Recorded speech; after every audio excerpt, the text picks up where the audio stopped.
आपने पाकिस्तान के सबसे बड़े क्रिकेटर को सबसे बड़ा पॉलिटिशियन बना दिया। नहीं तो भाई ये तो बाकी क्रिकेटर्स भी लाइन में लगने वाले हैं। ये कहना जो है ये बिल्कुल गलत है। ये ठीक है कि Imran and I go back a long way back, और जब इमरान पॉलिटिक्स पे नहीं भी था तो हम जो मुल्क की सूरत हाल है उस पर हम बहुत डिस्कशंस किया करते थे। Both of you are Aitchisonians. Yes, और ख़ास तौर पे डिस्कसिंग इकबाल की शायरी, इकबाल की फ़िलासफ़ी, कायदे, बिकॉज एक दोनों जो इमरान की भी जो like my dada and his nana, they were together in government college, इकट्ठे पढ़े हुए हैं। अरे वाह। और उस वक़्त मुझे इस बात का नहीं पता था कि वो मेरे जो दादा थे before he died, he turned 100, तो पीटीवी ने उनका एक इंटरव्यू किया। अरे, उन्होंने कहा कि ये अपना 100 साल के हो गए, तो उसमें उन्होंने जिक्र किया। उसने कहा ये जो लड़का जो है इमरान जो क्रिकेट खेलता है तो ये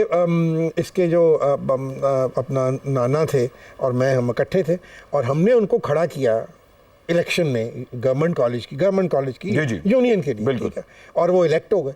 ठीक है, उनके मुकाबले में एक कैंडिडेट था, वो हिंदू था, बल्कि 2 कैंडिडेट थे। तो उस वक़्त वो एक किस्सा बता रहे थे कि उनसे सवाल किया गया कि पहली दफ़ा कब आपने रियलाइज़ किया कि हिंदू और मुसलमान जो हैं ये इकट्ठे नहीं रह सकते। तो उन्होंने कहा कि जब हम इलेक्शन जीत गए तो वो जो दोनों हिंदू कैंडिडेट्स थे वो प्रिंसिपल के पास गए और उन्होंने कहा कि ये जी ये एक मुसलमान कैंडिडेट था, हम 2 थे, तो ये री इलेक्शन होना चाहिए, जिसको प्रिंसिपल ने एग्री नहीं किया। तो ही said that was the first time we realized कि ये दोनों कौमें जो हैं ये इकट्ठी नहीं रह सकती, इतना बड़ा डिफरेंस है। और वहाँ से शुरू हुआ। जी, वहाँ से शुरू हुआ। और फिर इनके जो दादा थे वो यहाँ हमारे अपना बारूद खाने के पास ही जो चट्टा अस्पताल है उसके वो MS रहे। तो बहुत ज़्यादा आप क्या कहते हैं पेरेंट्स वे बैक। तो मेरे इमरान के साथ नेचुरली हम स्कूल से, हालांकि मेरे से एक क्लास पीछे था, लेकिन हमारी असल जो क्या कहते हैं क्लोजनेस हुई दैट वाज आफ्टर स्कूल। आप वहाँ तो एक दूसरे को सब जानते थे और एक अच्छा एक। तो कभी HSN में आपने उनको क्लीन बोल्ड किया? नहीं, मैं क्रिकेट कभी खेली नहीं है, और मैं स्क्वॉश खेलता था। अरे वाह। और एथलेटिक्स करता था। तो इमरान खेलता था फुटबॉल भी, क्रिकेट भी, हॉकी भी। He also, अच्छा जी, हॉकी प्लेयर भी in these games। और वो तो बल्कि एक दफ़ा मैंने कहा चलो स्क्वॉश खेलें, तो हालांकि वो स्क्वॉश नहीं खेलता था और मैं अच्छी वाली स्क्वॉश खेलता था।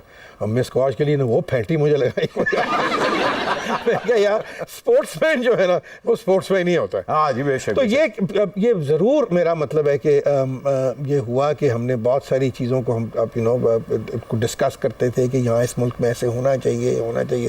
बहुत सारी चीज़ों में definitely I would, and I still do, I keep sending him little things, कभी इकबाल की पोइट्री, कभी कायदे आज़म की कोई स्पीच या इस तरह की चीज़ें वो मैं करता रहता हूँ। बट ऑब्वियसली कई दफ़ा मैं कोई वीडियो बनाता हूँ अल्लामा इकबाल के कलाम के ऊपर, तो वो खान साहब लगा देते हैं अपने ट्विटर अकाउंट पे, अपने जो उनका जो ये इंस्टाग्राम का अकाउंट। बिकॉज आई फील कि ये जितने भी सेलिब्रिटीज़ हैं, मैं सबसे कहता हूँ कि यार अगर तुम्हारे पास 7-7, 10-10 मिलियन फॉलोअर्स हैं तो कोई अपना फायदा तो जरूर करो, लेकिन वो कौम का भी कर दो थोड़ा। बिल्कुल जी, कौम के लिए छोटी सी एक चीज आपने लगानी है। मतलब मोहतरमा फातिमा जना की भी बर्थडे हुई, उनकी जुलाई में ही उनकी बर्थडे होती है और जुलाई में ही उनका इंतकाल कर देना। अब हम यंग जनरेशन जी है वो भूल ही गई है। उन्होंने किसी ने, मेरा मतलब है कि दसे ही नहीं कि यार उस अगर तुसी बहुत सारी दुनिया दी औरतां नूं तुसी फॉलो करदे हो, समझदे बड़ियां great sun, what about a woman like मोहतरमा फातिमा जना? She was so exceptional. Exactly. I mean, she fought a dictator like Ayub Khan, बिल्कुल। and ultimately it is said that he had her killed। और सो ये छोटी छोटी चीज़ें मैं सबसे आपकी प्रोग्राम की विसातत से कहूँगा, यार जितने भी सेलिब्रिटीज़ हैं ना, ये कम से कम 5-6 दिनों की कोई ना कोई जो है ना एक स्टेटस ज़रूर लगाया करें। नहीं सर, आपने बड़ी खूबसूरत बात की कि अगर हम ही अपने हीरोज को प्रिजर्व नहीं करेंगे तो कौन सेलिब्रेट नहीं करेंगे तो कौन करेगा? यहाँ मैं एक बात इनके साथ ऐड कर दूं कि ये करना चाहिए। ये क्या खानों की तस्वीरें लगा दी? मैं ये कहना चाहती हूँ कि जो कौमें अपने कल्चर को नहीं सेव करती, वो कौम ही नहीं रहती, उनके निशान भी मिट जाया करते हैं। और अब तो हम बड़ी अलार्मिंग सिचुएशन में आ चुके हैं। बात यह है कि हर कौम अपनी यंग जनरेशन को अपनी नेशन बिल्डिंग करती है। बेशक। हर मुल्क का एक बयानिया होता है। हमारा बयानिया या हमारी जो आइडियोलॉजी है जो नजरिया है हमारा, हम एक नजरियाती मुल्क है। बिल्कुल। हम कोई, मेरा मतलब है बिल्कुल। जोग्राफी, हमारी जोग्राफी जो है, जोग्राफियाई जो सिर्फ हम पैदावार नहीं कोई है। पैदावार नहीं है, हम बिल्कुल। एक नजरियाती मुल्क है। और अगर उस मुल्क का जो नजरिया है वो हमारे नौजवानों तक नहीं पहुंचेगा, ठीक है, कहानी खत्म तो सर, कहानी नतीजे- खत्म हो रही है ना। आप देख रहे वाह, हैं, वाह, पता ही बहुत नहीं किसी को। खूबसूरत आप अपने किसी MNA MPA से पूछे कि 23 मार्च को क्या हुआ, 90% कहते हैं कि जी जंग हो गई थी उस दिन। कोई कहता है जी वह सच बात पाकिस्तान है। बना था उस दिन। इनको ये नहीं पता कि 14 अगस्त को क्या हुआ था और 23 मार्च को क्या हुआ था और 25 दिसंबर को क्या हुआ था और 9 नवंबर को क्या हुआ। एनू तो ये भी नहीं पता रात नू की होई सी।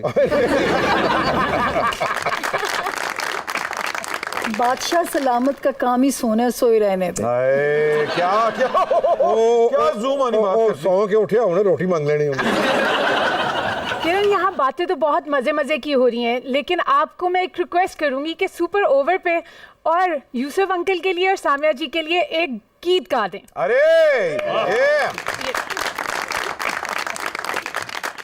कहंदे ने नैना तेरे कोल रहना, कहंदे ने नैना मेरे दिल दा तू ही कहना, कहंदे ने नैना तेरे कोल रहना, कहंदे ने नैना। अरे वाह।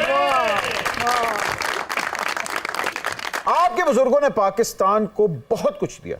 बसंत फेस्टिवल का 100% मैं अगर कहता हूं कि अगर कोई फेस है तो वो यूसुफ सलाउद्दीन साहब है। Undoubtedly। जितना इन्होंने बसंत फेस्टिवल को प्रमोट किया ते इस तरह के पेचे ते खान साहब भी आपके साथ छतों पे बड़े पेचे लगाए खान साहब तो बसंत जब हमने एक्चुअली मनानी शुरू की है, हम तो हमेशा से, क्योंकि ताल्लुक अंदरून शहर से, बिल्कुल। तो साडा ते सारा टब्बर जेड़ा सी बसंत वाले दिन एक रात पहले ही असी वेली आ जाना, सारी रात वो तलावा शलावा एग्जैक्टली। तो अब उनकी हुकूमत के होते हुए बसंत क्यों नहीं हो रही? हमारे यंगस्टर्स को एंटरटेनमेंट क्यों नहीं ये प्रोवाइड हो? उसकी सबसे बड़ी वजह यह है कि ये जो कातिल डोर निकल आई है, इस पे कोई सुस्ती नहीं हो सकती।